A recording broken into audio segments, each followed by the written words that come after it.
Hello friends, welcome back.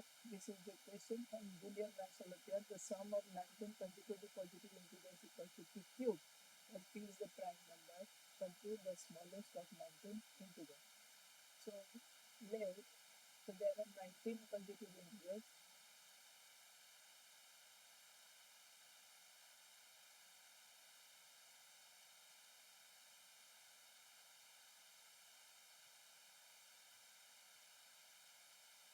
The 10th number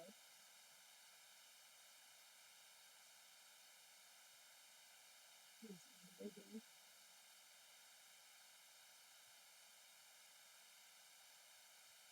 let it be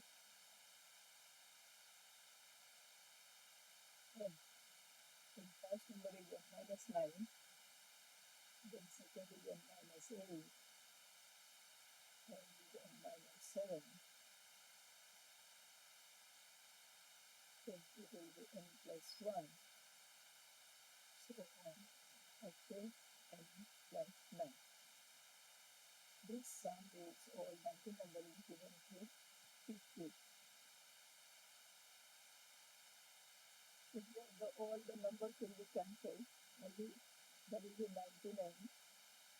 19n equals to p cube. And p is the prime number. So p will be 19 here.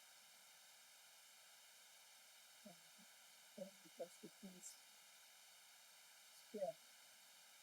That will be 19 square is 61. So n minus 9 is the first number. The question is about the smallest of this number. So that is n minus 1. So 360, n minus 9, 361 minus 9 equals to 352. So this is the answer. Thank you for watching.